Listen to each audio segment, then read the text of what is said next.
Tilgana 4. You know, they have a little Risa. Oh, so then should we take our little Horgon? No, let's take the one we always use. Right. Give me a warp factor in 5, 6, 7, 8.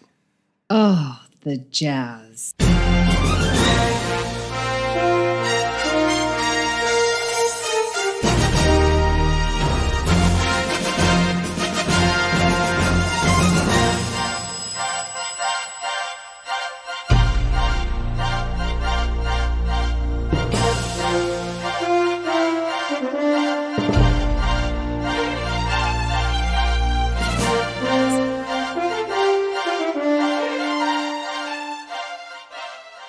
Welcome to the Union Federation podcast, where we discuss both Star Trek and the Orville here on the Fandom Podcast Network.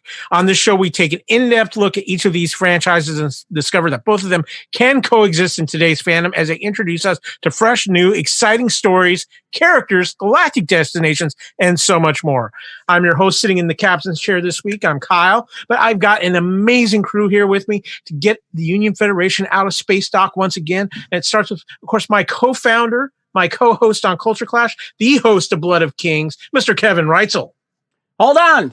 Relax, Sticky. Relax. Spit out the Burnham. Spit it out. Oh, sorry. Sticky, the transworm, you know how she is. She just wants to get back home, so she's getting ready to mate. Sorry, I'm back. How you doing? Good to be back. Yeah. Yes. We got very fun things to discuss. But you know what? Back at the weapons comm where she belongs, because you know she likes to push buttons and make things explode, is our favorite Sestra, Miss Hayley Stoddard. I am totally digging these new controls. They fit my hand like a glove. Yeah, that programmable matter is a pretty nifty thing. I've made it so only I can work them. So I'm sorry, guys. If I'm out, you're screwed. Yeah, well, you know, that's usually the case anyway. So, but you know what? We have something very exciting going on, and we talked about it on the last episode. Returning after a highly classified Section 31 mission, though we believe it was to search for a missing leg. And I'm going to say, after this much time frame, I'm worried about the condition of that particular leg. Amy Nelson is back here for the Union Federation's coverage of Star Trek Discovery Season 3. Amy, welcome back. It is always good to have you on the ship. Thank you so much. Last week, I was half old and half young, so I just couldn't, I was not functioning very well. So I am so glad to be back with you guys, talking Discovery, everything. And yeah, let's get the Orville coming back too. Yeah, so someday it will come out of that wormhole. But you know what? Let's get things started by opening up some subspace signals, and where you can find not only Union Federation, but all the great shows of the Fandom Podcast Network. So let's open some hailing frequencies. And of course, first and foremost, you can now find the Fandom Podcast Network on YouTube. We have exclusive content there with YouTube, including our newest show, The Fandom Show, a roundtable fandom discussion we're going to do once a month, covering everything going on in fandom. We have some fun with that. Of course, all of our audio podcasts are on YouTube. Go to YouTube, search for the Fandom Podcast Network, and subscribe and give us likes, because we're trying to build our fan base there, and we love having you guys join us as part of our YouTube chats on our live shows as well. And of course, too, the podcast all started our master feed at fpnet.podbean.com. Of course, you can also download the Podbean app and search for Fandom Podcast Network and stream us that way. And two, you can find our subspace signals now on all major podcast catchers. That includes iTunes, Spotify, iHeartRadio, and most recently, and the final piece of the puzzle, Pandora, where you can now find the Fandom Podcast Network and the Union Federation. Of course, two, you can find us via social media, whether it's the Fandom Podcast Network Facebook page or the Union Federation Facebook page, where we try to keep you updated on any new Star Trek and Orville news when it does come out. Of course, too, you can follow the Union Federation Podcast on Twitter and Instagram at Union Fed Podcast. You can also email us at theunionfed@gmail.com. And of course, too, you can find each of us individually on social media. I am, of course, on social media, Twitter at AKyleW, or on Instagram, AKyleFandom. Kevin, where people can find you on the socials? You can find me on Twitter and Instagram at Spartan_Phoenix. Miss Stoddard, where can people find you when you're not using phasers to send people into just strange new places? You can find me on Twitter. I am at Trekkie01D. And Miss Nelson, are you out of classified? Can you speak about it now? Yes. All systems are go, and I am on Twitter at Miss Amy Nelson. You have stayed away from mirror universes, right? I just want to make sure we got the right Amy Nelson here. Well, don't ask my students. It was test day today, so. Oh yeah, it might have been Mirror Universe Amy Nelson at school today. So, there are a couple great ways you can support the Fandom Podcast Network and the Union Federation Podcast. Visit the TeePublic store for the Fandom Podcast Network. Go to teepublic.com, search Fandom Podcast Network or Union Federation Podcast, and you'll find all the great gear of our show and all the shows on the network. We can, whether it's T-shirts, masks, pillows, hoodies, whatever you need. TeePublic's got it. Still no thongs for you, Kevin. I know you're disappointed. Boo. Yeah. Of course, too, we also love reviews, especially on iTunes or Apple Podcasts if you're using an Apple device. We love those 5-star reviews, of course, but you know what? Any review is helpful because, as always, we're striving to make better podcasts to feed your ears around here. But we got a lot to talk about. We got Star Trek Discovery Season 3. We've got Kevin's got a really neat Orville thing to review a little later. And we got something else we want to talk about too. So without further ado, let's head into the Officers' Lounge. So guys, before we start into Discovery Season 3, we need to address that our last episode we covered Lower Decks. And we hadn't reached the finale yet. And this amazing finale came out, which I know we want to talk about. But since we have Amy here now, Amy, I just wanted to give you a chance to kind of give your impressions overall of Lower Decks so far. You know, I was very hesitant. I was talking to Kevin about it when we actually got to meet up. In person in Vegas. That was so much fun. Socially distant, Yes. but in person. And I was telling him, it took me a while. Cartoons and animation just really is not my thing. And it wasn't until episode 4. And that's the one with main character. Mariner, thank you. Mariner and her mother were, struggling and going back and forth. That's what really hooked me, because I have in the past have had some difficult times with my own personal mother. So to see that struggle was just so wonderful, and to see that progress through the season. So I really liked episode 4. 5, not so much. And then 6 all the way to the end. It was like, oh my gosh, this is so funny. I think it just took some time warming up and for me to understand what the comedy is. I will be the first one to say I'm not a funny person. So this wasn't really my cup of tea, but by the end, I really, really enjoyed it. And the last episode, of course, with my Deanna Troi, just made it over the moon and back. Yeah. And that's what we're here to talk about too, is the last episode, the season finale, episode 10, the USS Cerritos encounters a familiar enemy while Tendi helps a struggling recruit find her footing. Guys, everybody I've talked to for the most part who has seen this final episode was just blown away by it. Even if they weren't really into Lower Decks throughout the run, this last episode really kind of sucked a lot of people in. Kevin, I know you and I watched it and we were both just raving about it. I've seen this episode 4 times because there is so many references in this thing, and I'll mention a couple of them in a little bit. But there's a lot. There's interesting trivia about this too. But what I liked about it was that it was, first of all, it was a good finale, and for a lot of the detractors of this show, for certain reasons, I could definitely see why. But there was just so many fun references that I had to go back and watch and listen again. And I like the fact that we had returning characters and also returning adversaries that were a little stronger, like the Pac-Leds. And just some, like I said, the references in this were just hilarious. But there was character development in this. It just wasn't like, let's see how fast these people can go back and forth with dialogue. And they weren't afraid to kill anyone off, too, which I thought was interesting. That was my first impression of it, and I thoroughly enjoyed it. Hayley, we talked on the last episode. You were kind of a mixed bag on Lower Decks. It really wasn't your cup of tea. Did you watch this season finale? Of course I did. I enjoyed it. There were aspects to it. I'm not going to say that it was my favorite episode. I actually still enjoyed episode 9 probably the most of anything. But it was it was fun. It was a good ender to the season, I think. And of course, all the little Easter eggs and stuff like that thrown in has really been really great about this series, but still it's all right. I don't love it, but that's okay. That's fair. Amy, you mentioned it a little bit ago. You got your Troy in there. You got a little bit of Riker in there. You got a little classic next gen music. This season finale, I thought, was perfect for what everything Lower Decks was. Absolutely. And I'm so glad you talked about the music because it was a beautiful score. It went from the Lower Decks music straight into the TNG, and we got to see the Titan, and just everything was so wonderful. And like the Pac-Leds, and it sort of leaves you on a cliffhanger because, like, why am I having a blank guy? Boimler. So Boimler's leaving, and now Beckett and Mariner are sort of working together and staying on the ship. So it's sort of a question as to what are we going to see? Are we going to see more Titan and Riker and Troy? Or are we going to stay with the Cerritos and Mariner and Beckett? And we lost Shax. Oh, so sad.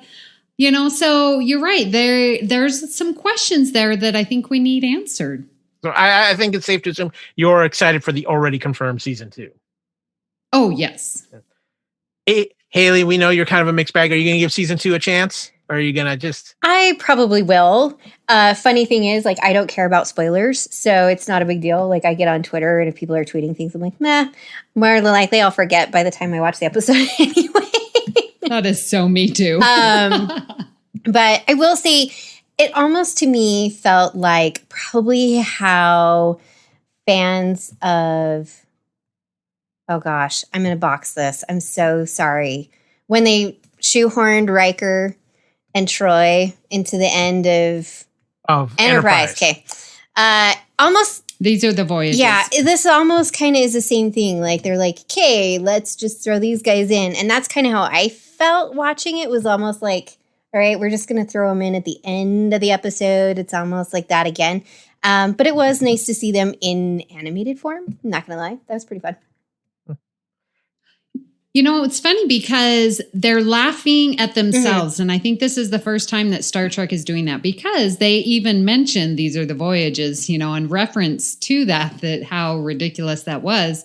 And another thing, talking about the animation, I really feel that they drew Marina and had her act as Marina Sirtis instead of Deanna Troi, which I absolutely love because I just love Marina. But I felt like the lines that she was saying and sort of her look, I know that Marina is Deanna, but I felt like they captured Marina more than they captured Deanna. Does that make sense? Mm-hmm. Especially when she did like that face palm a little bit. Yeah. Oh, yeah. Troy wouldn't do that, and but she's Marina referencing the would. little Horrigon and she holds up her Well, Kevin, it's been a long road getting from there to here, but I know Lower Decks not only surprised you, it exceeded your expectations for it. It gave me so much needed humor in Star Trek and a way that it pokes fun at itself, but yet raises it above and celebrates it both at the same time.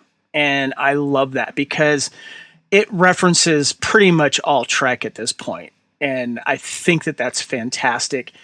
And I just gotta mention the humor in this. I laughed out loud so many times watching this series, and it just made me want more and more and more. And it's kind of what I've been missing a little bit is humor in Star Trek with recent Star Trek, and that's been, of course, one of the complaints I've had. I've received a little bit from here and there, but I got more of that with older Trek, and it was just so much fun to see this and that they're taking some chances with it, and it was a lot of fun. And I wanted to mention some of my favorite quotes and observations. I love the call out Ransom. He refers to TOS era as those old scientists. But the thing that one of the things I laughed out at the most was I love, first of all, I love the California class ships, and that they're all named after California cities. The Cerritos, of course, is a city in Southern California. But then you see Captain Dayton, who is on the brand new USS Solvang, which is a wonderful little city just north of us here in Santa Barbara that I recently visited. And it's all based and built of kind of like a Scandinavian look. And I love how Captain Dayton just loves the new ship and has everyone walking around without their shoes. And then she says, "Hey, who took the film off the weapons panel? And who's bought something new and hadn't taken off the film? Who's done that? I know I have." Amy's doing it. Yeah, she knows. The whole sexual innuendo line with Ransom to Mariner in front of the captain, about, "Hey, I can be hard on you," and blah, blah, blah, blah, blah. That was very, very funny. I love the fact that there was one of those guys, Lieutenant Levy, thinks that Wolf 359 was an inside job and Changeling aren't real and Dominion War didn't happen.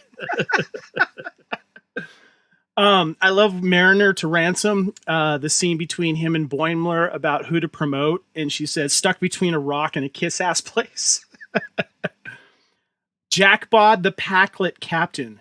"We thought you were the Enterprise. We want your ship pieces to add to our pieces so that we have all the ship pieces." I don't know if they nailed Packlets. It was great.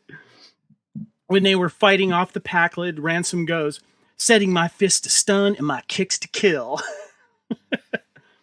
I love it when Riker comes in and says, "A Packlet party and I wasn't invited."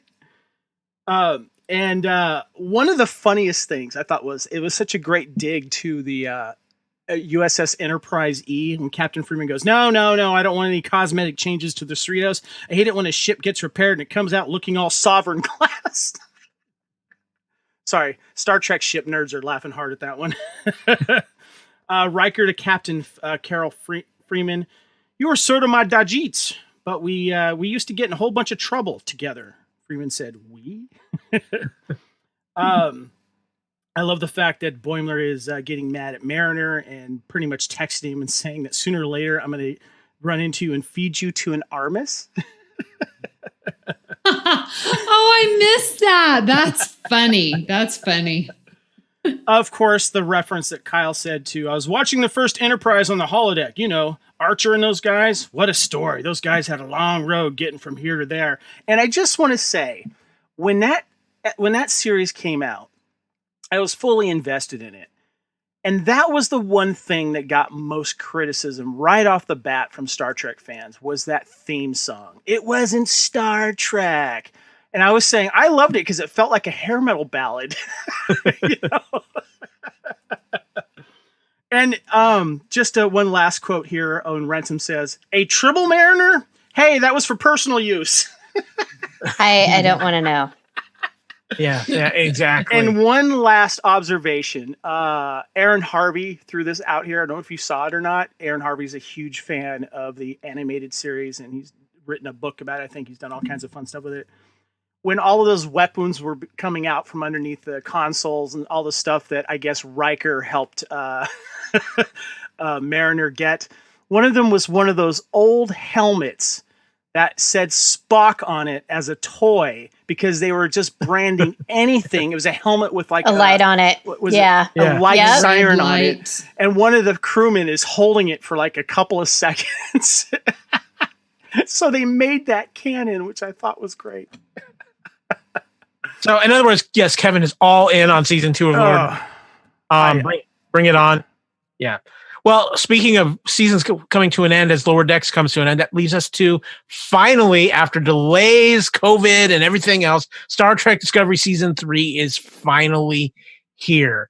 We're going to do things a little differently than our normal rundown. We've broken this episode down into 4 acts, and we're kind of going to discuss it act by act here, guys, because there's a lot, for a premiere episode, a lot of little things were going on here. So, Hayley, I'm looking to you at Weapons Console. Would you mind kind of opening things up for us and hitting that first act in the preview for? I sure can.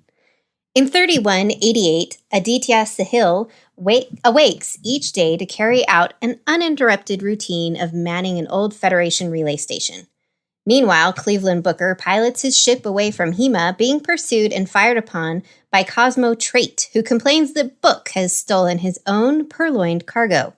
The cargo belongs to itself, Book responds, before his vessel detects a space-time anomaly forming. Trying to maneuver away from Cosmo, Book accidentally collides with Commander Michael Burnham, who emerges from the wormhole in her Red Angel suit.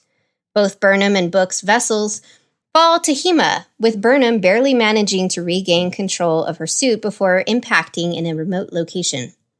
After crash landing, she emerges from the suit as it loses life support functions. Using a kit containing a communicator, tricorder, an emergency ration pack, and other equipment, Burnham is unable to contact USS Discovery, but confirms with elation that the suit detects life, indicating she successfully prevented control from destroying all sentient life in the galaxy. Before the wormhole closes, Burnham sends the suit back through to relay the seventh and final signal to Spock and subsequently self-destruct. Realizing she is alone, Burnham walks toward the crash site of the ship she impacted by following its smoke trail. Burnham finds... What? So... Yes? Go ahead, Amy. Interject. Okay, so I have a question, and I just want to see if I'm silly for thinking this. The point was the Red Angel contained all the AI knowledge, correct? No, that's on the ship. That's on Discovery. Oh, well, now my question is moot. Okay, that clears it up. Good to know.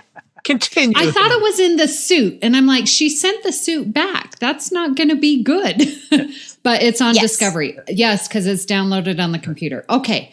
All right. Please continue. Sorry. No, that's okay. Burnham finds Book's ship crash upon the shore of a small lake. Book startles her by cloaking the vessel and attacking her. Burnham says she does not wish to fight him, but he engages her briefly in hand-to-hand combat. They stop fighting, and Book chastises her for tearing a hole in space-time. Burnham asks if she is on Terrelysium, but Book informs her she is on Hema, a planet unknown to her. Burnham apologizes for crashing into his ship and says without her crew, she must place her trust in Book. He takes Burnham aboard his ship, where she's impressed by the advanced technology. Book says she cracked his dilithium recrystallizer when they collided. He must get his cargo to its destination by a certain time, but says he does not have the benamite needed to travel via quantum slipstream and that other methods of space travel will be unsatisfactory. The only place to obtain new dilithium would be to trade for it at the Mercantile, a courier outpost at Requiem, a nearby city. Burnham asks if she could find communications equipment at the Mercantile to contact her ship. Book says she would need to trade something for access. She offers up her tricorder as an antique. Before departing, Book also shows Burnham Grudge, whom he alleges has a thyroid condition to explain the cat's large size. Burnham notices that Book's cargo is temperature sensitive and also surmises that Book stole it. On the way to the Mercantile, Book notes her Starfleet badge and says that only a handful of true believers of the Federation remain. Burnham asks what happened to the Federation.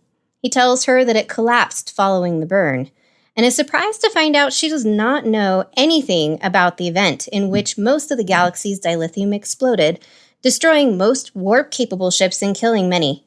The Federation did not know why it happened or if the remaining dilithium would explode, and eventually dissolved a century or more prior. Burnham, astonished, says the Federation is about more than warp drives and instead represents a shared vision. Book warns her to remove the Starfleet insignia before they arrive anyway.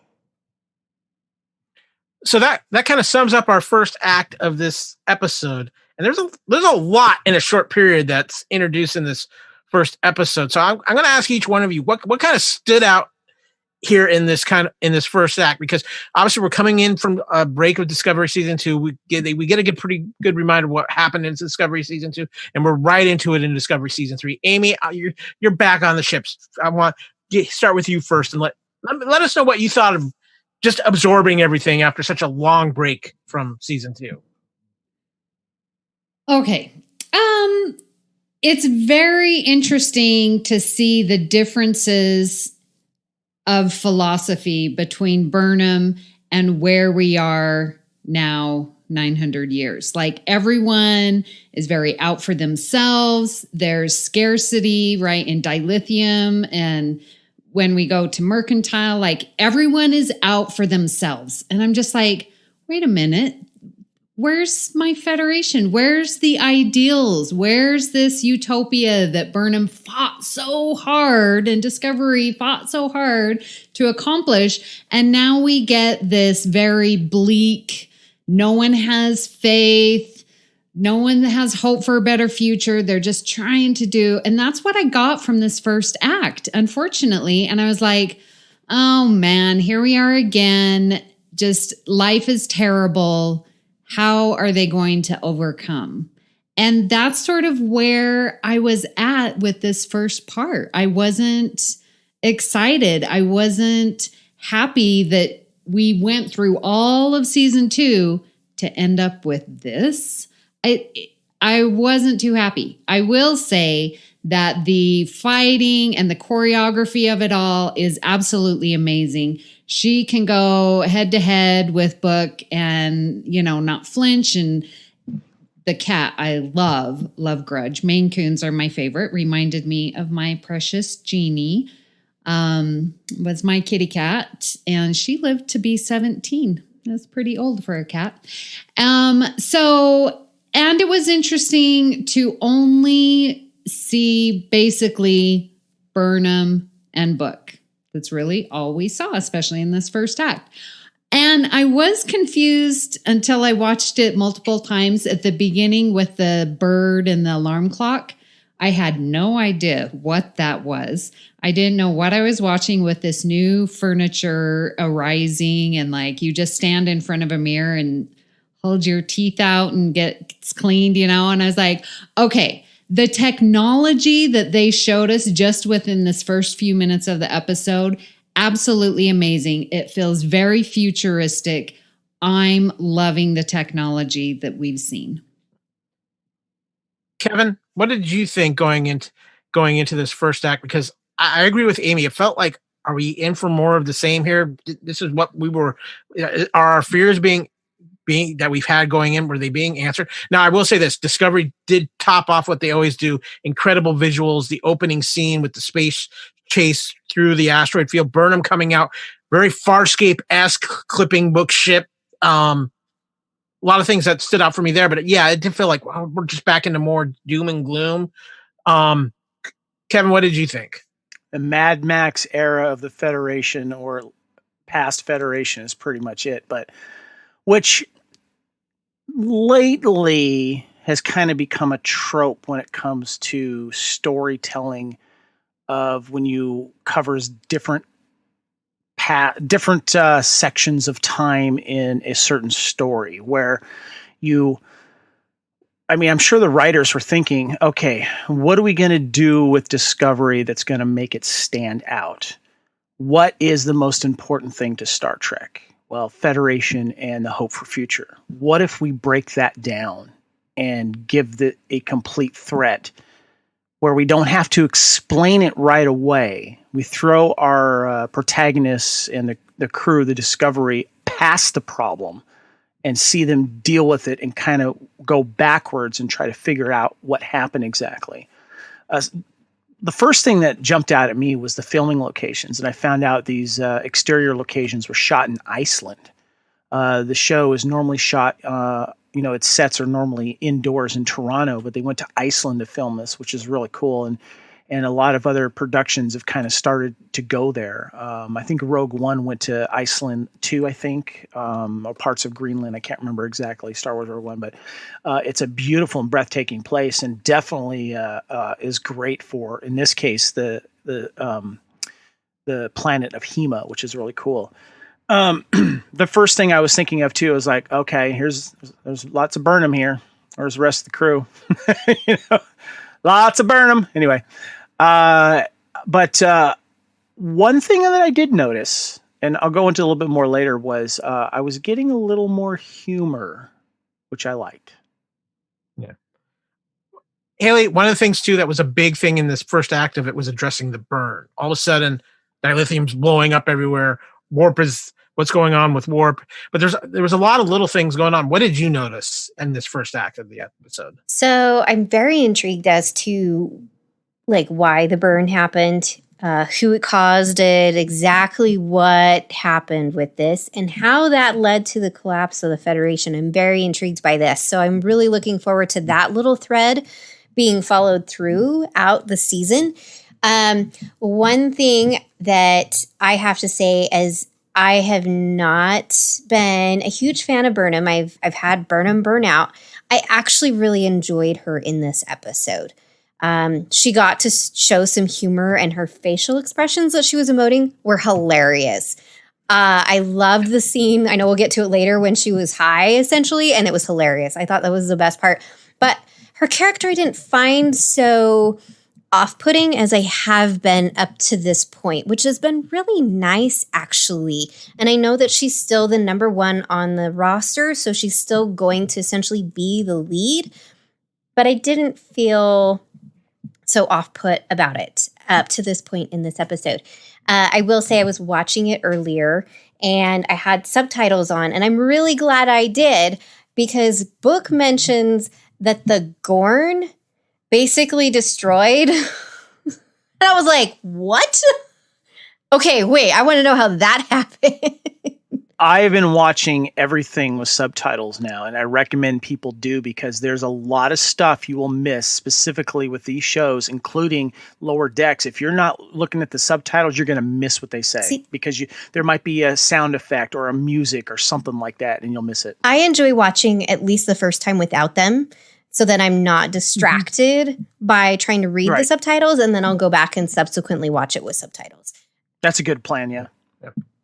So one of the things I noticed too was this felt the most human of Burnham with her whole reaction of just the utter panic when she crashes to making sure everything happened with control, and that her honest, what felt like a true honest human reaction when she realized that their life was detected before and I just loved everything that involved with that. I need some programmable matter in my life. I'm just going to say that now because that was really cool. But, so we have this very interesting first act, but I think things get a little more fun in Act 2. Mr. Reitzel, would you be so kind to continue for us? Sure. Act 2. Burnham and Book arrive at Requiem, where the mercantile floats above the city. She's surprised to find the Andorians and Orions work together to run the facility. As she is not quite a courier, she is almost denied entry, but Book reveals she has items to trade and she is allowed in. Book explains that the hollow buyers and the sellers strike deals that are confirmed and regulated by the Orions and Andorians, though some side deals, such as trading her antiques, are possible. Burnham is impressed by the portable transporter technology and gives Book her tricorder to trade for dilithium. She enters the comms area only to be restrained by a stasis beam. Book has tricked her into walking into the facility's vault and formosely steals the rest of her kit to trade for dilithium. Contained behind a force field, see if I can say this right, Ithic, an Andorian, and Ithor and Orion interrogate Burnham about why she tried to enter their vault. When she proves reluctant to answer their question, the pair spray Burnham with a purple gas meant to make people speak the truth. Burnham, under its influence, speaks about her experience with Book and saving the galaxy from control, but her answers seem nonsensical to Ithic and Ithor. Meanwhile, Book finds no success in trading the items for dilithium before Cosmo finds him. Ithic and Ithor finally deduce Burnham arrived with the Book. They find Cosmo beating Book in an effort to find the stolen cargo. Though Book refuses to give it up, Burnham then punches Book for stealing her items. With both mercantile officers and Cosmo training weapons on them, Burnham, still under the influence of the gas, signals Book, and the pair start fighting the others, taking their handheld weapons. Burnham grabs several dilithium crystals before she and Book use portable transporters to escape to the countryside. Beneath a waterfall, Burnham strikes Book again, complaining that she needs to contact Discovery. Several mercantile officials, suddenly appear. Burnham and Book fight them off before they transporting several more times across the landscape. Pinned down and waiting for the transporter to recharge, Burnham apologizes to Book for hitting him, and the pair jump off a cliff before transporting away. There, they land in a lake near Book's ship. She says they cannot track them because they landed in water. Okay, guys, I just got to say this act of Discovery might have been the most fun act of any episode of Discovery that I've had. This was just the gas pedal down from go, and they just had fun. And I'm just going to say this. I think they have finally found a character that plays off Burnham perfectly in Book. And I love the instant chemistry these two seem to have with each other. But Hayley, I'm going to start with you here because you just have this mile-wide smile going on. I loved all of this. And come on, Orions and Andorians working together, dogs and cats. What's going on here? Yes, mass hysteria. No, this was really kind of interesting, this whole process of how these couriers are able to get dilithium for their ships and how it's parsed out and they have to, do what they can, and like that they can't make their own deals. And it seems very like they're not even their own property. They're not their own person anymore. They're very much owned by the mercantile. So that concept is really quite interesting. A little backstory on that would be really fun to know where that's coming from. The Orions, man, they sure got a lot darker green, which is fine because TOS green, it was green. Let's be honest. I don't think that would look very well anymore. But this act was interesting because Book, he wants to get rid of her clearly. And the deception on his part didn't see it coming, which was really great. And then again, I loved Michael in this. Sonequa did a fantastic job of talking really fast and hilariously talking because she was talking to herself, but also telling them. I smiled at it because it was hilarious. And their weapons, I'm very intrigued by these because it looks like they like come out of the sleeve. I want to know if they kind of come together much as the furniture in the opening scene that we see. Like it just is there. I'm interested. Well, Hayley's interested, Kevin. Do I need to spray you with some purple mist, or are you good? Well, I think that purple mist was basically a combination of clever writing and bitching fanboy and fangirl tears to the writers to light the F up.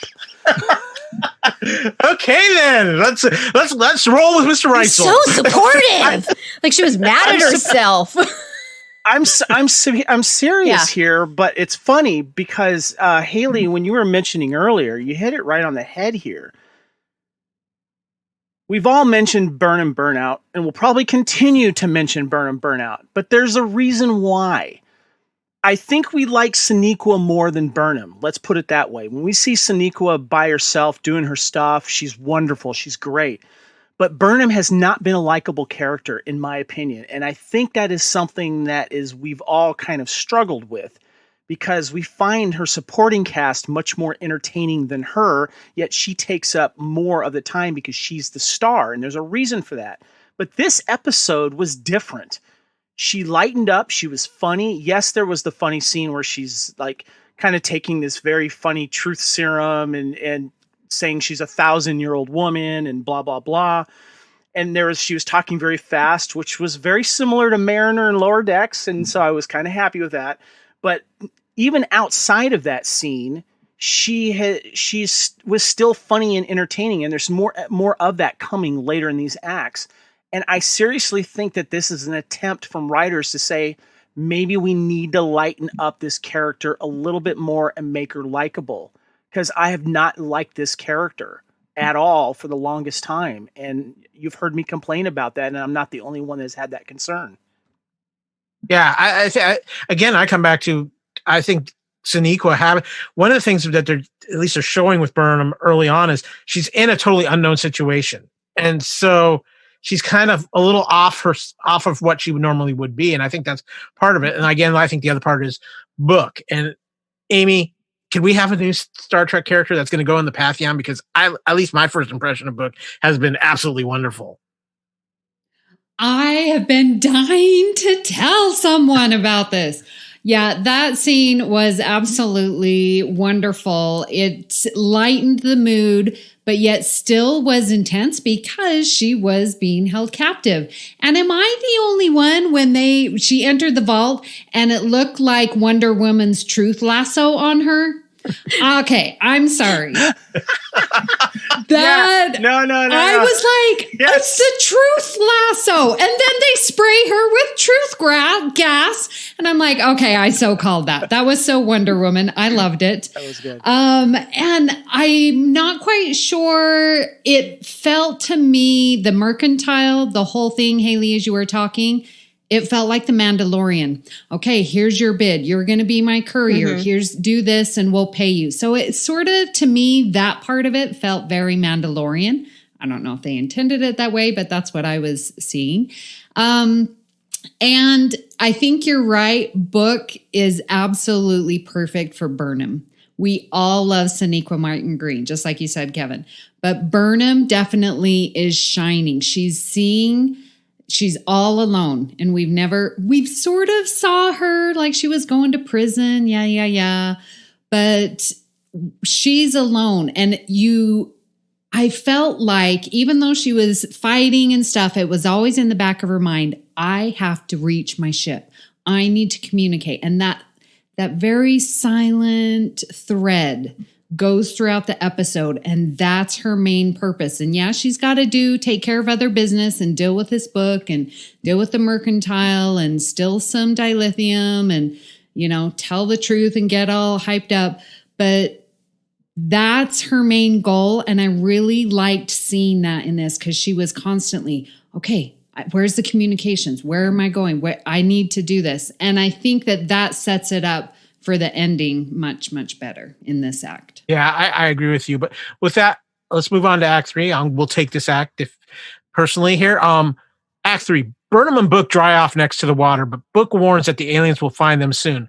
Burnham has been injured by a shot to her arm. Book uses his telepathic abilities to call a hema water plant forth from the water. A liquid extracted from its leaves will prevent infections. The liquid had a bite to it, Burnham replies, and Book covers her wounds with a handkerchief. He then reveals he carries a device that can communicate via subspace, annoying but also bemusing Burnham. However, she is unable to contact Discovery. Book asks if she is a time traveler, which Burnham confirms. He noted time travel was outlawed after the temporal wars. The pair return to the ship where they are surrounded by Ithor, Cosmo, and several henchmen. Annoyed by Cosmo for letting his cargo be stolen, Ithor kills him. Ithic demands the ship's access code, which Book reveals to be sticky. The ship decloaks and a cargo hatch opens to reveal a large creature, Molly the Transworm, resting inside. Ithic and Ithor discuss eating it served fresh. As it emerges, Book warns Burnham to close her eyes, having lulled the mercantile officials into a trance. Molly kills and eats Ithic and Ithor before the rest beam away. Molly then eats Burnham whole, but Book, using his telepathic abilities, convinces her to spit Burnham out onto the beach. I really, really didn't know how this day was going to turn out, a startled Burnham, coated in saliva, says. Guys, if that is the scene that shows us that we are going to see a different Michael Burnham this season, I'm all in. Everything about this whole sequence was wonderful. Amy, I'm going to come back to you on this because I just had so much fun with the sequence. Yeah, it was very interesting. And my Troy empathic was sort of picking up on what is Book. Like, he can't be human. He had the little things light up on his forehead.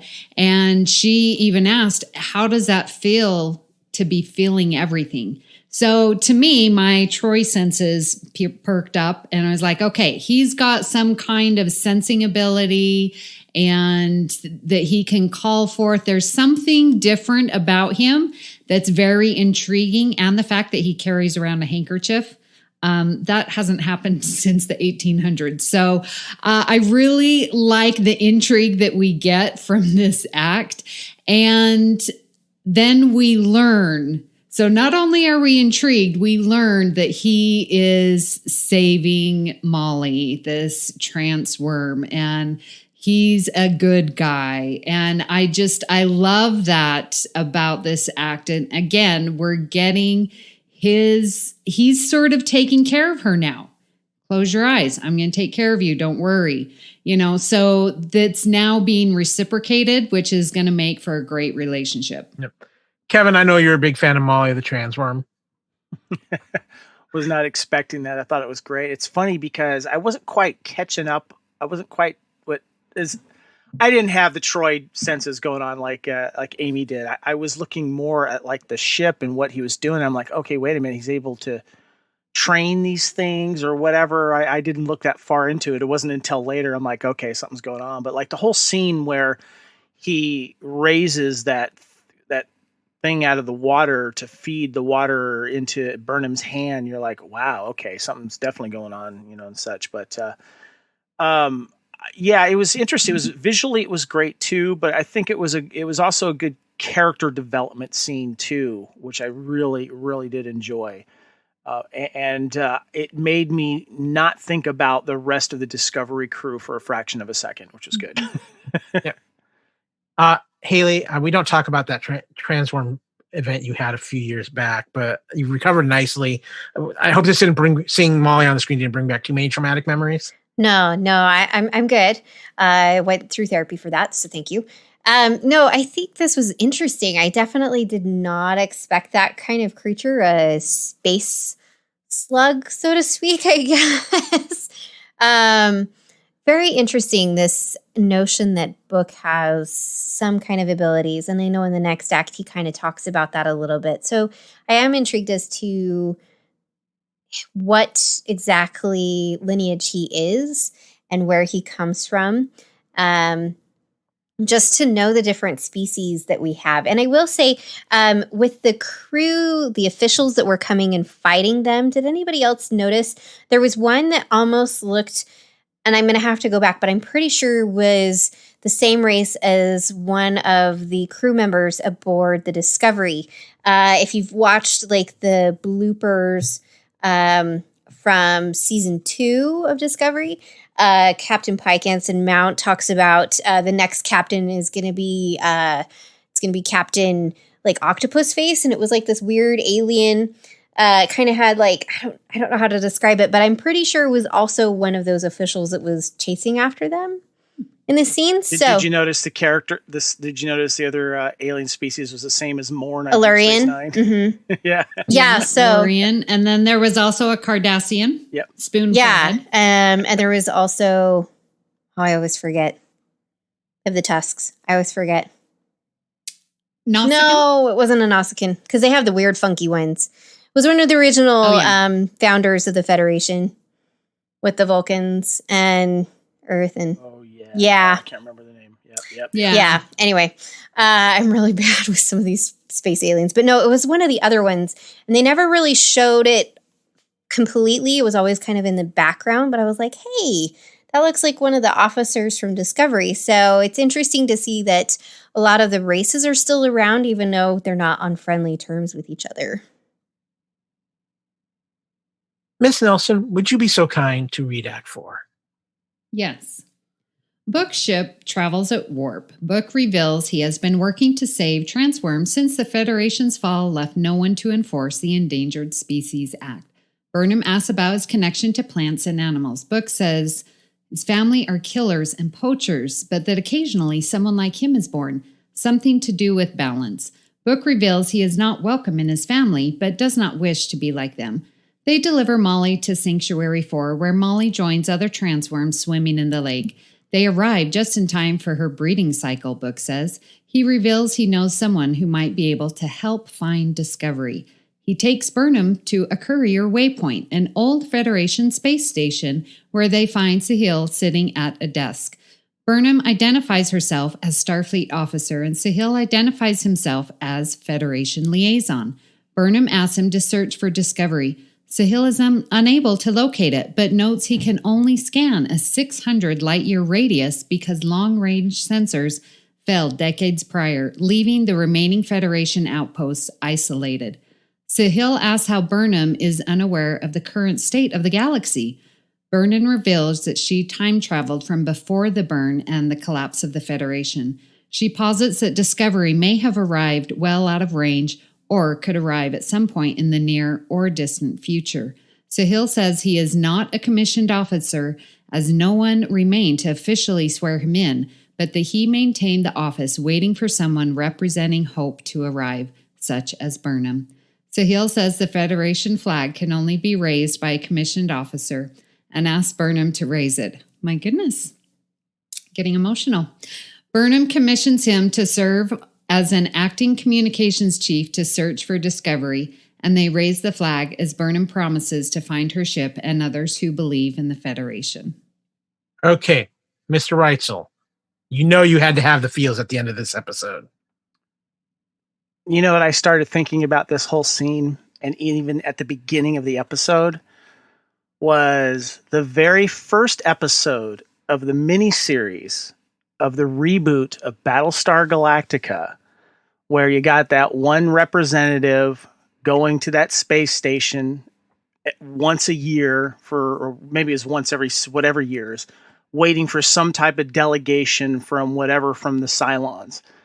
That's what it reminded me of, was this thing here. But but regarding the end of the episode too, I love the actor that played that representative, and how you could see how honored he was to finally have someone to not just talk to about this, but just shown a little bit of hope. And I think that was written well, because we are given a really good idea that everything's gone to crap with the Federation. So the hope that he was showing towards Burnham was kind of what we were feeling. And he was kind of our conduit to what was happening. And that was the first reaction that I had, and I still have as I watch it. Yeah, it was incredibly powerful at the end, and a big credit to Sahil for keeping the Federation hope burning, being there every day. I think that was just a great feeling for him to finally at the end get that moment. Amy, besides that moment too, we also have discovered that book is basically Greenpeace in the galaxy now. But I mean, between that, I mean, it was just everything was feel good in this final act. It really, really was. And going back to my comments from Act 1, how desperate and scarce and just selfish, and everyone was out to do their own thing and screw you, I need to look out for myself. This scene just wraps it all up. I mean, and I was getting emotional reading it just because it was so powerful, and his dedication and his lone hope. We only see him representing the Federation. We have not met anyone else. Book doesn't even believe in the Federation. You're a true believer. So this was absolutely beautiful. I do have one comment that will support what you guys said about watching with the subtitles on, because it was my third go around and I had the subtitles on.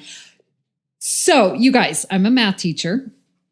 And I just recently, literally last week, taught about fractals, and the father of fractals in the mathematics world is Benoit Mandelbrot. And when Booker comes in to the sanctuary, he says Mandelbrot set and then his ship name, entering. And I'm like, what? The Mandelbrot set? I was so excited. I told all my students and they rolled their eyes. Oh, another Star Trek story from Miss Nelson. But how amazing is that? I literally taught it last week. Before you just mentioned this to us, I guarantee that you were probably one of this many people on my hand that probably got that. We do try to educate at the Union Federation. That is so cool, though. I just wanted to, next time when you do that story to your kids, could you just take a screenshot of them and, just see what the eye rolls were looking like? That would have been great. Yeah, they're like, oh, Miss Nelson, it's another Star Trek story. So I just wanted to throw that in. The writers are very aware of very smart people, and I appreciated it. Yes. That's awesome. Hayley, there's a lot of feel good. And a real interesting, like Amy said, from going from kind of the darkness of everything that was season 2 and even the start of this episode to like the sense of hope. And that, obviously with the title of this episode too. What did you think of how they wrapped up this episode? This was a really beautifully done ending to this episode. I think as far as Discovery episodes go, this is probably in my top 5, if not top 3, as far as ones that I have really enjoyed. I thought this ending was absolutely heartwarming and beautiful, and that glimmer of hope that there's a possibility that, you know, they can get things potentially back to where they were, or at least close to that, is really wonderful. I love the inclusiveness of this episode, and I know that a lot of people were very excited about seeing an Indian actor, and I love that we're just continuing to add to this by bringing in people rather than having another white person playing another role. I think that's absolutely fantastic. I really enjoyed this character and his duty, his sense of duty. I was recently watching this just before we were recording, and Zach had mentioned that, you know, why would you sit there and do this, obviously, day after day after day after day for, you know, how many years, and nothing's ever come about. And I thought, you know, yes, that's understandable. You would eventually maybe want to give up, but that dedication that he had, that he stuck it out knowing that someday somebody was going to come along and hopefully make things better, was really wonderful and came across beautifully. Yeah, I think so too. And the moment where they hang the flag, it just it gets you right in here.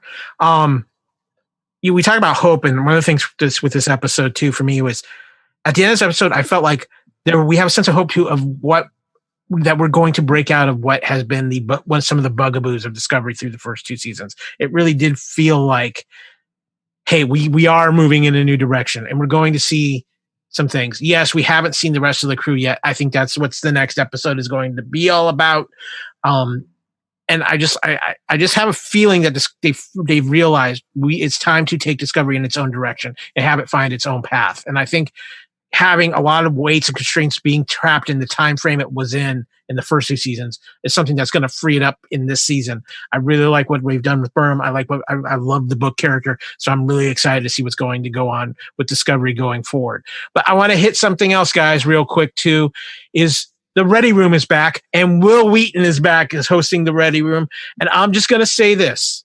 If you didn't like Book before, after Will Wheaton interviewed David Ajala, who plays Book, how can you not be in on David Ajala and Book after this interview? Amy, you're shaking your head with the big heart. I'm going to let you go. Yeah, absolutely amazing. And to get sort of the backstory, like Star Trek came to him because Ajala worked at the Shakespearean thing and worked with Sir Patrick Stewart himself. And so I love hearing that. I loved the story about him and the cats. There's 2 cats that play Grudge, and the cat ripped his uniform. I'm like, oh, poor thing, you know, but he says that they're on good terms now. So I'm really glad for that. I mean, just the backstory. And of course, Will Wheaton, amazing. Still love him. I love his enthusiasm.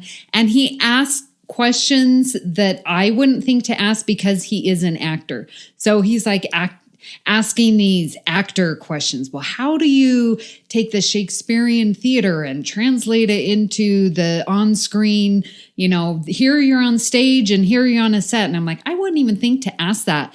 And Mr. Ajala, I'm not on a first name basis with him yet. Ajala just answers, you know, so eloquently. And I think that he's really understanding this whole Star Trekdom here. So I'm hoping that he will choose to come to some conventions if and when they ever come back. Hayley, did you get a chance to watch The Ready Room? Of course I did. It was fantastic. Yeah, first, David Ajala was just absolutely wonderful. And we also get a preview for episode 2. And I'm just going to say this. The Discovery is one tough ship. Yeah, I don't think I would want to crash land on an ice planet. I'm not going to lie. Does not sound like the best of circumstances. I hope their replicators are working and make a lot of coats. Yeah. So, Kevin, you actually found some fun trivia for this episode.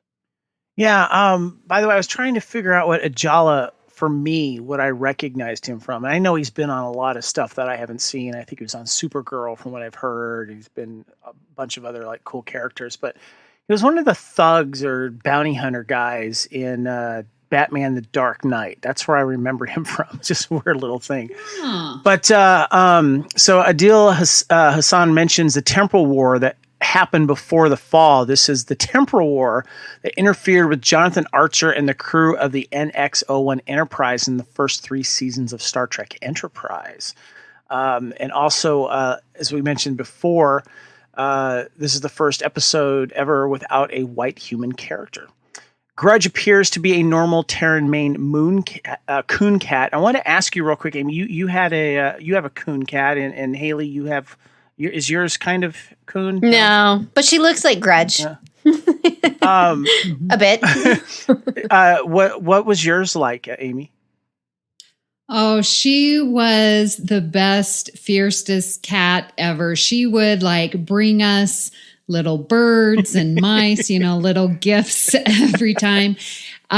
She, as I said, lived a very, very long life, and she was an outdoor cat as well. I mean, she came indoors and stuff, but I still remember at the top of our garage in Salt Lake City, you have to have steep because the snow has to fall down.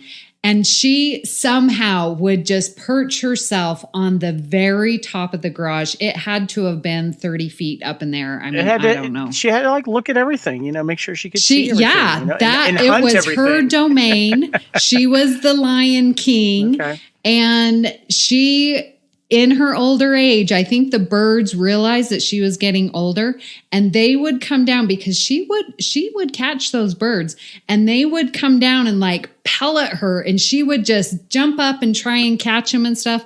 There was some contention going on in our yards with the bird and this cat because she was fierce, but she was the best lap cat. Yeah. I could just go on and on. If I get another cat, it's definitely going to be a Maine Coon. They're very well tempered. She grew up with my little brother who, little kids torture animals no matter what. And she just was so, yep, you're fine. I'll do whatever. And just the best cat. Well, it says a lot about the character of Book because I think that one of the things that we can all agree with is when someone is good with animals, it also means that they're good in other aspects as well. And I love the fact that he's kind of an animal whisperer, which I like. So that's really cool. So we're wondering like this idea of coming to the future after seeing and learning about what's happened to this oasis or this wonderful idea of the Federation. And there's some similarities here when it comes to Gene Roddenberry's storytelling. The basic idea of coming from the past and finding their benevolent civilization broken down is similar to the TV series Andromeda, which was based on unused material by Gene Roddenberry. I know our former co-founder, Norman C. Lau, also brought that to attention on the social medias today as well. So, and I know he was a big fan of Andromeda, but we're going to take a quick break, tell you what else is going on around the Fandom Podcast Network, and we'll be right back to talk a little bit more Star Trek and some Orville. Thank you for listening. We hope you're enjoying this podcast. We like to continue to feed your ears by inviting you to listen to the Fandom Podcast Network and all of the other awesome shows we have to offer. It starts with our flagship show, Culture Clash, our weekly pop culture news podcast. Bloody Kings, our Highlander podcast.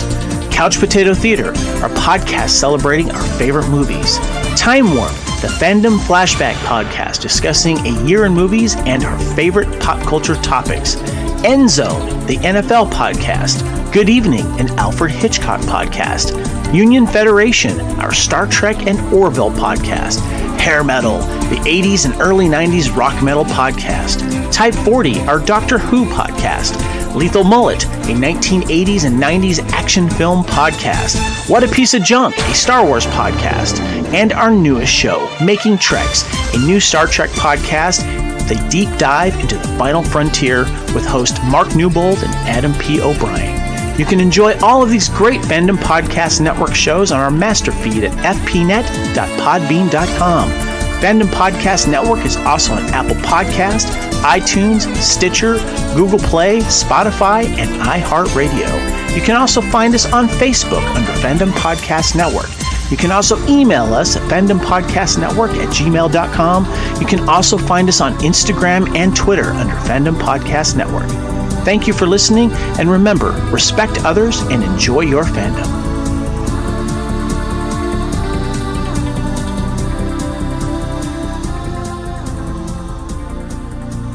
And we're back, and we hope you're enjoying everything that's happening here at the Fandom Podcast Network as we continue to make podcasts to feed your ears. But without further ado, we've had our communications array open, and it's time to intercept some subspace signals. Well, guys, I think one of the bigger pieces of news that I had a lot of fun with when I heard about it and was very happy to hear about is Captain Janeway is returning. Now, it might not be in the form we really, really want, but she is going to return as part of Star Trek Prodigy, the new Nickelodeon animated series, and Kate Mulgrew is returning herself to voice Janeway. This is great news, getting Kate back into the Star Trek family, however it may happen, and hopefully it leads to maybe her returning in a live action role as well. Kevin, I know you've been doing a lot of Voyager watching here during COVID and things like that. Were you excited to hear this news? Oh yeah, I've been wanting to get more Janeway after Voyager, and we got a little tease with that last Star Trek film Nemesis, because she was Admiral Janeway, and we wanted to know more about her. But I love the fact that we're going to get her back in one way or another. And I love Kate. I've always loved Kate, and I think this is great. And I'm just curious to see what they're going to do with that, because automatically then this makes everything canon, just like everything that we see in Star Trek Lower Decks. Sorry now, but that helmet with the light on top, that's canon now. Hayley, everything I've read about Prodigy has this being more of a little bit on the serious side, more for kids, being on Nickelodeon, but more not the comedic side of Lower Decks, but more of a Star Trek adventure series for kids. But to incorporate Janeway, how huge is this for the show? I think that's really big and really fantastic, because, there's, I think, a lot of kids who are growing up watching these shows with their parents. I mean, my kid's been exposed to TOS and TNG and some of Deep Space Nine. And so I think this is a fantastic idea to bring back a character and put her in a role that's going to be really interesting to find out. I'm intrigued by this concept of this show. I'm really excited that the kids are going to have their own animated version. I'm excited. I think for it's this. fantastic. I know a lot of people are happy to see Kate back in Star Trek in any way, Amy. Yeah, Kate Mulgrew is just a diamond in the rough. I mean, she's so eloquent. She's so inclusive. When you listen to her talk, it's like she's putting her arms around you. And I've seen that from conventions at STLV. I was on the cruise with her in March. Like, she is a top-notch person and really wants the best. And that if she agrees to do something, she is going to put her heart and her soul into it, and that it's going to be something of quality. So I am very much looking forward to Prodigy. Again, not really my wheelhouse with animation or cartoons, but with Kate on board, I mean, doesn't matter. I would have watched it anyways. Yeah, I think it brings a lot of people in. And it's nice to see that both not only Kate Mulgrew, but Avery Brooks in the last couple of years have really gotten a lot more attention and credit for the work they've done in Star Trek and what they deserve. So I'm excited for this. But guys, the other big news was Star Trek Discovery Season 4 is officially on. Production will resume on November 2nd. They had started some pre-production before COVID hit. But this is where things get interesting.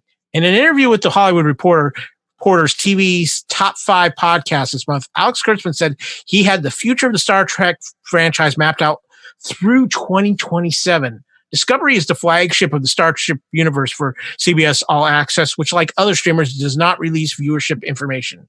A Discovery spinoff, Star Trek Strange New World, starring Anson Mount, Ethan Peck, and Rebecca Romijn, was recently ordered to series at CBS All Access.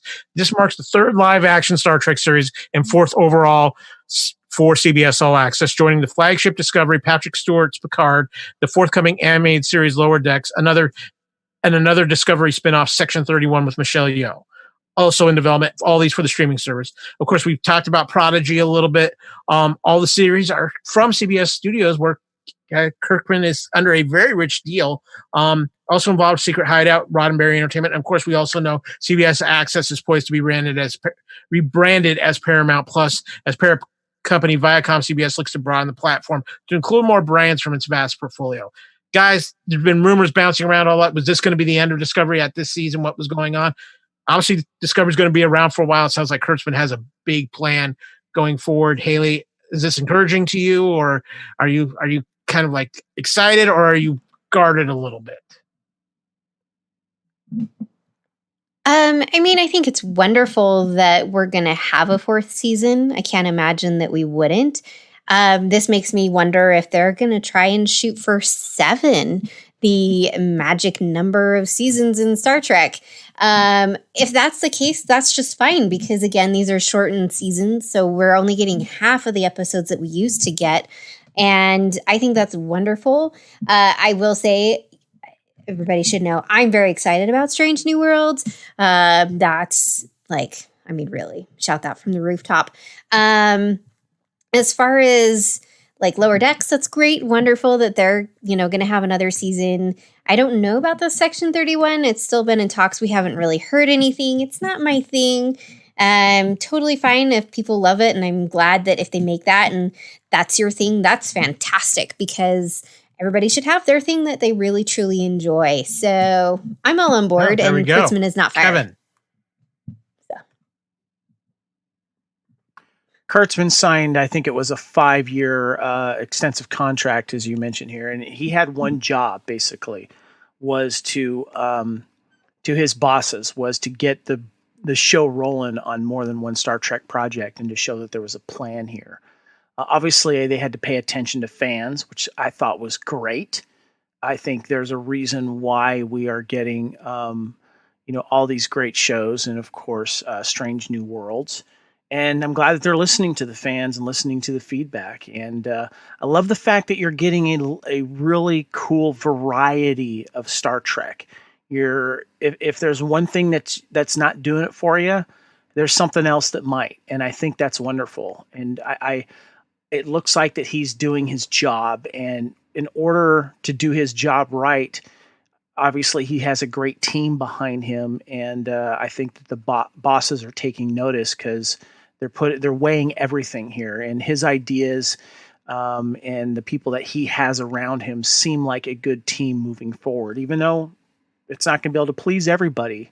That's not what this is about. This is about putting quality television out there that many people can enjoy, but also what people are forgetting as well as us fans, it's about making money, and they need to sell subscriptions here. Whatever they're going to call this, that's what this is about, and that's what streaming is about. And you can complain all you want, or you can say how awesome that it is. Yep. We just need to get you to sign up for it. It's mapped out to 2027? Yeah, that's pretty amazing. When you were reading that, I was almost hesitant in wondering, is Alex Kurtzman going to be, the showrunner, the Big Bird in the Sky Part 2 or 3, if you consider the Rick Berman era, and how some of the fans turned on Rick Berman. And I don't want to see that happen to Alex Kurtzman. And I think, and I wasn't really as involved with Star Trek back in as I am now, like analyzing different aspects. I just watched TNG and I loved it. But now where I'm analyzing and I think about, okay, we have Alex Kurtzman, and think about all the amazing shows that we're getting. And like Kevin said, the variety. If you don't like one, stop watching. There's going to be another one coming along. I love that we are getting so much different type of Trek. And I think Alex Kurtzman is really doing a good job in listening to other people, getting the best directors. I mean, especially listening to the Ready Room. He got David Ajala. listening to Sir Patrick Stewart, Mike McMahon, bringing him on board, like these brilliant people who already love Star Trek and yet still have the vision and creativity to make it new. I think that's different than what we saw in the Rick Berman era. I think because we have the 30 plus year history, we're getting these true fans who are now adults and can be on the creative forces and to work together with Alex Kurtzman to make this a new dynasty of Star Trek. And I'm very, very excited. And yeah, if Lower Decks, I didn't really care for the first, 3 or 4 episodes. Great. I can watch Discovery. I can watch my old TNG. Like it's just brilliant to see what Kurtzman has done. And I'm in love with what he's done with this franchise. That Star Trek have a long-term plan too. And I think it's been a while since it's had that. And they seem very solid on it. And I think the thing Kurtzman has done is he's brought so many characters and actors we love back into the fold, whether it's a Will Wheaton, whether it's a Jonathan Frakes, Patrick Stewart, obviously. Marina. I mean, all of them. And I think we're going to get more as Picard goes along and then as we in one fashion or another. So it's great to see him embracing everything that the past, but still making an amazing, something new and something for the future as well. But I'm really excited to see where this goes. Paramount Plus is going to be here probably right after the first of the year, see what that might bring. But Kevin, or do I call you Peanut Hamper? We can't leave without having something Orville discuss, and you've got something very cool. Yeah, I got to throw another, we mentioned him earlier, we got to throw a little shout out to Norm, one of the original co-founders of the Fandom Podcast Network, now the co-host, one of the co-hosts, of course, of Mission Pod podcast there. Mission Log, excuse me. Yes, Mission Log podcast there. He tagged me in a post on Facebook about the Eagle Moss collection, and they were promoting the Orville ECV-197, the official Starships collection, their version of the Orville Starship. And it comes in this beautiful little blue box. I just got this in the mail last week here. And I've heard of these all the time, listening to Mission Log about all the Star Trek ships and stuff like that. And there was a part of me that wanted to maybe pick a few of those out of there, but I never pulled the trigger on an Eagle Moss product before until I heard about this. And there's 2 different sizes. There's one for $29.99 and one for $79.99, different sizes. And I'm like, you got to go big or go home, right? So I went with the large one here. And I'm holding it up here for everyone to see here. And there's a picture of course, on the podcast cover art. But this thing is just absolutely gorgeous. And it comes with a nice little stand, too, that you can leave. And it suspends it right up in the air, which is really nice. It's hefty, too. It looks like it's about 10 inches long, I think. And the details on this thing are great. And it's not lightweight. It is substantial. And then when you open it up, it is perfectly protected inside with a styrofoam casing on the inside. And it comes with this great little Orville book. I think a lot of the ships come with their own little book, kind of like a dossier, but it also has a lot of stuff about the crew as well. And it gives you a little schematics on where stuff is, including the shuttle bay, the upper deck, the quantum rings. And then it also shows the main cast members and a little blurb about each one of them. And Hayley, you know more about the science aspect of things that I do, but I didn't know this about the quantum physics. The Orville's most unique and iconic feature is its propulsion system. Spatial tensor coils process dark energy into quantum drive with dysonium-powered quantum engines that fold space. This allows the vessel to travel at speeds of over 10 light years per hour. Such a high velocity is not sustainable for long periods, with interstellar cruising at a much slower speed. Alpha quadrant space is navigated by the Orville using spatial manifolds founded by engineering and traditional space charts. Technobabble, technobabble, technobabble. But it's still very cool. That's very, very So interesting. my question is, No, go ahead, Amy. So my question is, can you see Kermit the Frog sitting on his desk? I'm looking very closely, but I think Yes. I think I need this. What I need is, this is what I really want. Next to this, I need some 3 3/4 inch action figures and play sets, and I need a Mercer's office with a little tiny Kermit the Kevin, Frog. come on. You know you can That find is what I Malloy's need leg in in my there. life right now. That too. Please give that to me in a 3 3/4 inch toy. Just give me a Malloy with a removable leg. I would be. Hayley, Kevin Kevin was talking the sciencey stuff. Why can they never leave the dark matter alone? Well, that's actually really fascinating because we know dark matter exists. It's out there, but at the same time, we don't fully understand why it's there, what it's composed of. So how in the world they can gather dark matter to use it to power their ship is really, really interesting because we can't even really see dark matter. We know it's there simply because there's nothing else there. So there has to be something there. It's not empty space. But we don't know exactly what it's composed of, so I don't know how they capture that. That's a lot of sciencey sci-fi stuff right there, because I don't know how they would be able to capture that. I do want to mention one thing. Like I said, I never pulled the trigger on a Star Trek starship for Eagle Moss. But I will tell you right now, there is one right now that I am willing to pull the trigger on, and I hope that it comes out. Are you holding up the that's a nice one you got there, Hayley. The D. Yep. I have another one as well. That's the Enterprise D, but the one that I want is a California class USS Cerrito because I love the look of those ships. This one is X. This is the Voyager. Nice. That's a good looking one. The Voyager. Yeah, the Voyager. Those are the $29.99 ones, I think. But and then you can get the other ones too. But right now they're having a buy one get one 50% off sale on Star Trek season of Discovery. So I also have this one. This is an Andorian warship. Oh, that one's very cool. Nice little collection there. Look at Hayley. Yeah. But there is a sale on Eagle Moss. And I feel better now that we had our obligated cool. science officer Hayley moment on the show. So with that, we're going to wrap up this episode of the Union Federation. We've got our crew in place for Discovery Season 3. We're excited.